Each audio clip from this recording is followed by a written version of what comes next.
Welcome back to the Green Machine, the nature aquarium specialist. This video documents professional aquascaper and founder of the Green Machine, James Findlay, creating an aquascape step by step. As you can see, the results of this aquascape are simply stunning. James used a 120 by 30 by 20 centimetre aquarium because the shallow dimensions of the aquarium lend themselves so well to experimenting with immersed plant growth and rock work that extends above the water level, adding a whole new dimension to aquascaping. James enjoys working with shallow tanks because they are fun to create, easy to maintain, and the unusual dimensions allow for a high degree of originality within the layout. You may have seen some of his other shallow layouts, such as Crimson Sky and Tributary, which you can find on our website at www.thegreenmachineonline.com, where you can also buy everything you need to create one of these layouts yourself and learn how to create aquascapes. James began this layout 17 months before the final shots were filmed. Now we'll move back in time to show you each stage of the creation. The first thing to place in the aquarium is some ADA Power Sand Special L. This is an organic rich nutrient substrate base layer with a large surface area. It encourages beneficial bacteria colonies which help with the filtration of the tank once it's up and running. This product contains some ADA Bacter 100 and ADA Clear Super, which promote the growth of beneficial bacteria. Underneath this, you can see some other substrate additives that James has already added. James uses a sand flattener to move the power sand into position. He moves it away from the front of the aquarium for aesthetic reasons, so that it won't be visible next to the glass. It will be concealed underneath the neater looking ADA Aquasoil.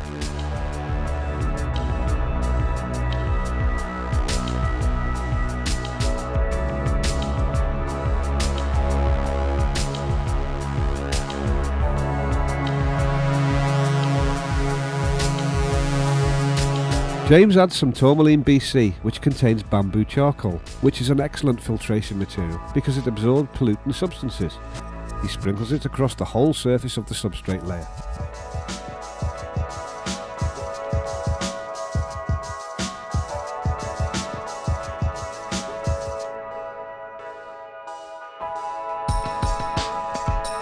And here you can see a reddish coloured powder, which is ADA Bacter 100. Again, this is sprinkled across the whole of the substrate layer. Although these substrate additives are not strictly necessary, they will help ensure the best possible conditions for your aquatic plants. James always prefers to give his aquariums the best treatment throughout in order to maximise their potential to be stunning planted tanks.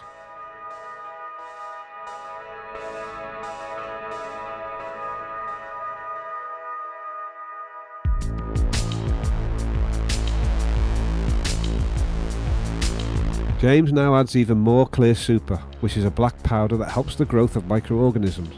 This will keep the conditions in the substrate fresh, particularly in areas where the substrate is quite deep. Again, a sand flattener is the perfect tool to move additives and substrate into position.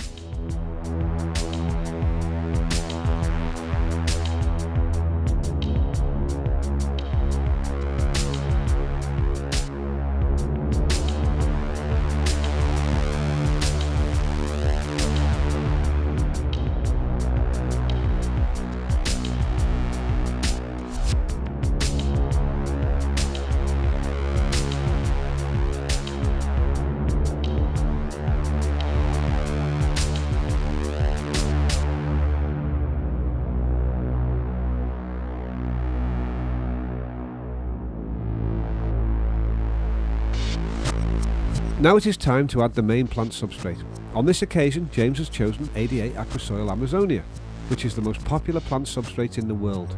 It is a complete substrate, which may be used in its own, without all the additives and power sand underneath. However, James prefers to use the extras underneath it in order to achieve the best results for growing aquatic plants. Aquasoil comes in two grain sizes, normal granules and powder type. Here James is using the powder type, which he chose because its smaller grains make the rest of the aquascape look bigger, giving a better sense of scale. You can see James banking the aquasoil up at the back of the aquarium to give greater height. This effectively increases the surface area of the base of the layout and angles it towards the viewer's eye. James often uses this technique in many of his aquascapes.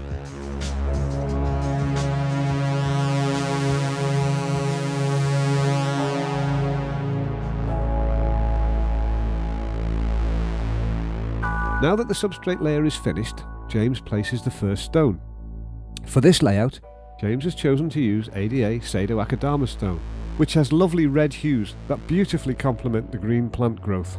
He uses sand flattener to move the aquasoil into position around the rocks as he places them. As he places each piece, he carefully monitors the look of the layout, making any adjustments to rock positions that he feels necessary. James uses his artistic instinct to guide his rock placement, as well as analysing the layout from all angles at each stage.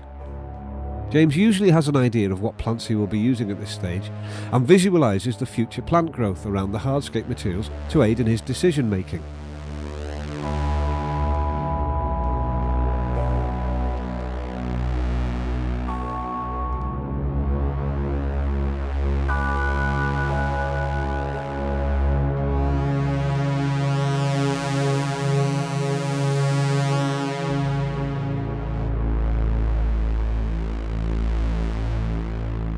In order to get the rocks into the desired positions, James adds some extra aquasoil powder type in key locations to raise the height of the substrate and/or aid in bedding of the stones.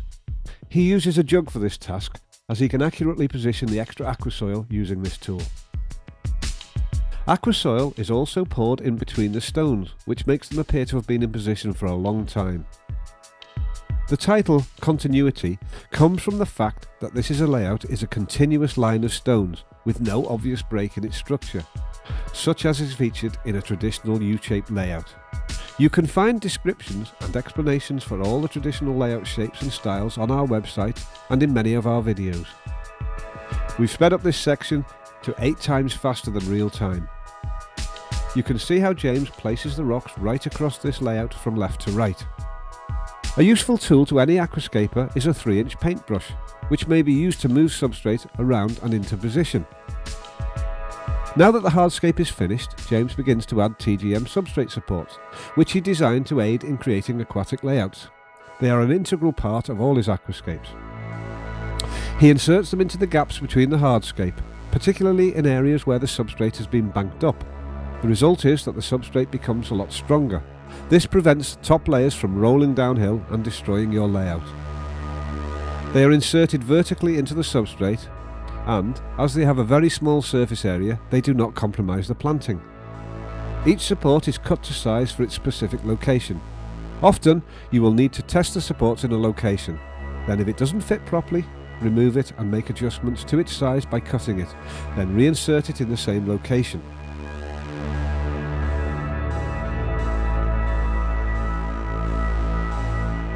You can buy TGM substrate supports from our website at www.thegreenmachineonline.com, and we ship worldwide.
Once James has inserted all the TGM substrate supports, he adds some more aquasoil over the top of them to conceal them fully.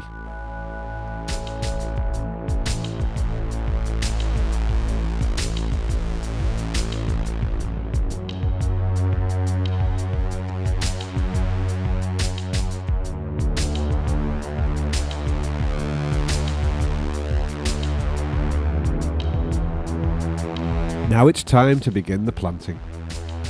This tank is fairly unusual because James chose to change the main plants from Echinodorus tenalis to Micranthemum Monte Carlo sometime after it had grown in. This was because James felt that the Monte Carlo fitted in better with the tank's theme of continuity and effectively drew in the stones into a more cohesive, continuous grouping.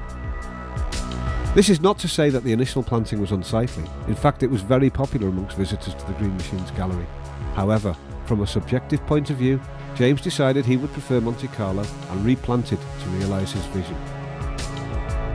Here you can see James using ADA aquascaping pincets to insert the main foreground plant, Echidnoris tonellus, plug by plug. Each plant pot has been prepared by splitting it into 10 to 12 plug-like segments ready for planting. James uses this method to fill out the majority of the foreground area, placing each plug approximately an inch or so apart from each other.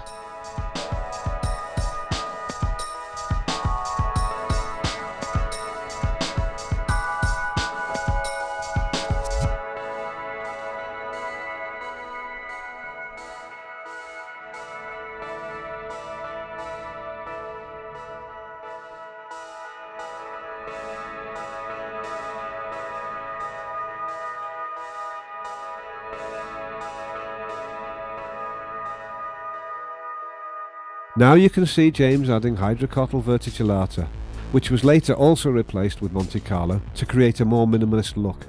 This plant features small umbrella-shaped leaves which can look quite pretty when planted between rockwork.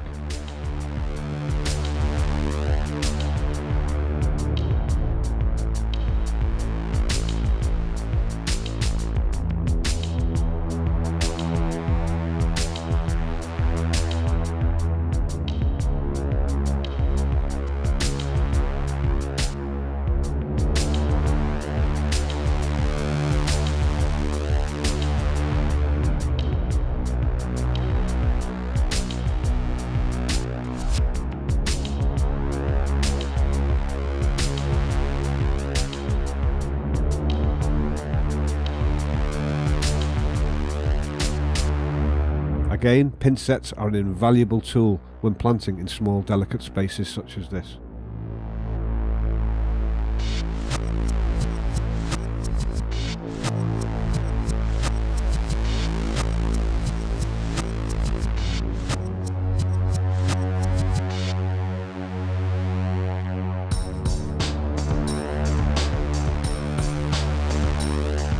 Now, Cryptocoryne Green and Cryptocoryne Tropica are added in the background to create a little bit of height over the stone. These feature in the final replanted scape, as they did not impact negatively in any way on the Micranthemum Monte Carlo carpet. These serve as a backdrop for the rearmost stones.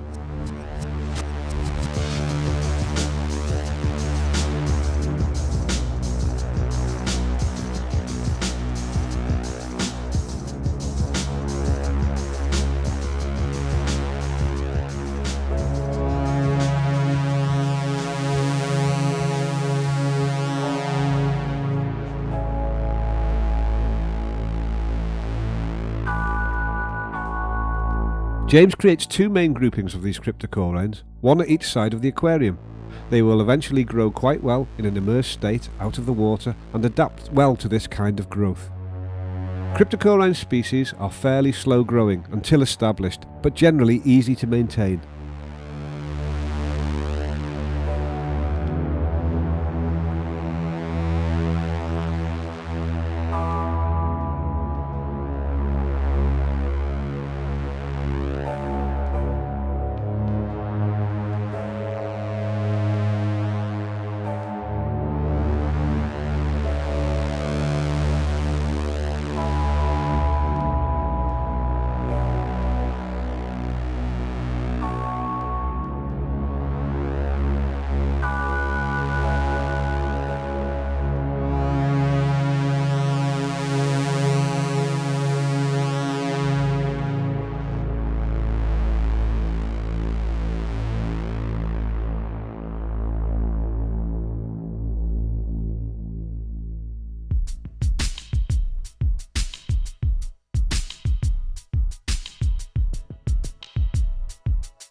Now James places some Ricardia camedrifolia moss into the layout.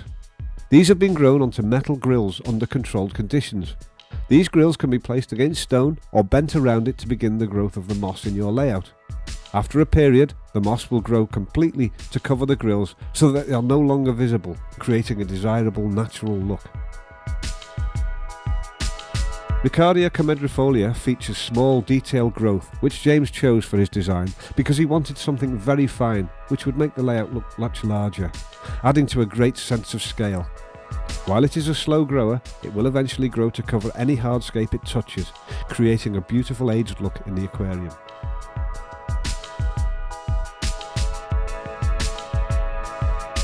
James now adds some TGM terrestrial moss, which he always uses when there is an immersed hardscape that he wants plant growth on. The moss is simply wetted down, placed onto the rock with a small piece that hangs below the waterline to act as a wick to draw up water to the rest of the clump. Later in this video, you will see the dramatic effect created by TGM terrestrial moss once it has grown in. James does some final tweaks before filling the aquarium with water.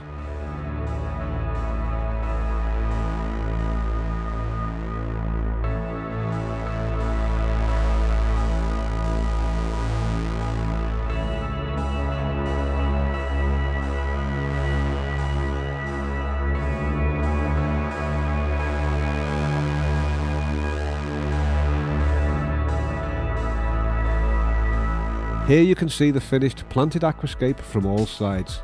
Planting is now complete.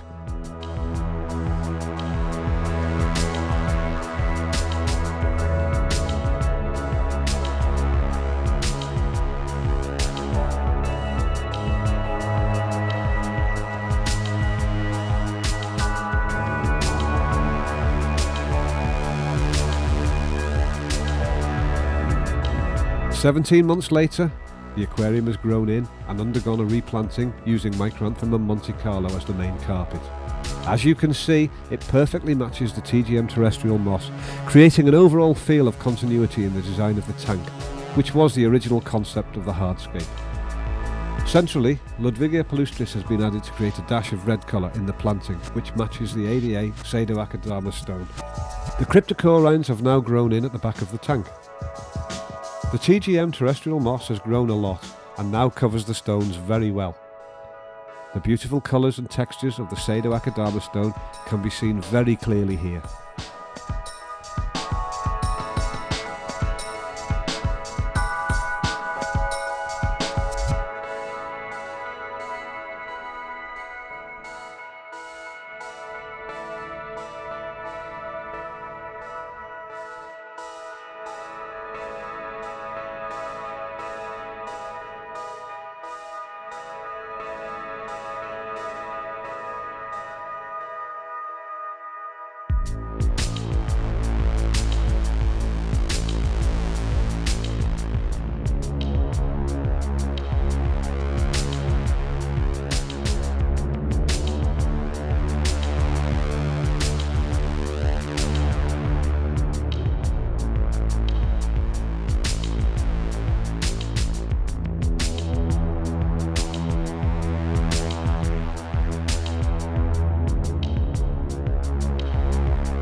This close-up of Micranthemum Monte Carlo clearly shows the plant photosynthesizing and releasing oxygen bubbles into the aquarium. This angle shows the heightened effect of continuity between the Monte Carlo and the terrestrial moss. They almost look like they are the same plant. The result is visually very striking. This stone is very beautiful indeed, and its red hues create a high impact look alongside the lush green plants.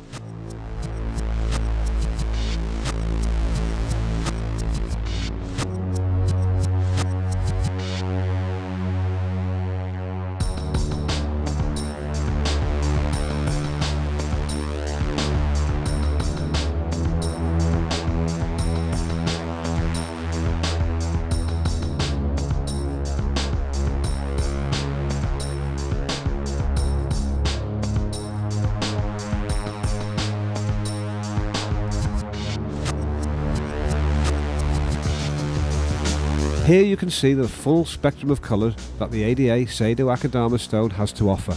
Reds, russets, browns, beiges, creams and oranges. Also the lovely textures are visible, and each piece could be a huge rock cliff in miniature. a truly beautiful stone. You can buy this stone from our website. We hope you've enjoyed watching this video as much as we have enjoyed making it. You can find many more similar videos on our website, along with tons of tips and techniques and articles from James Findlay and the TGM team at www.thegreenmachineonline.com. We also have a Nature Aquarium online store where you can get everything you need to create beautiful aquascapes like this one, and we can deliver worldwide.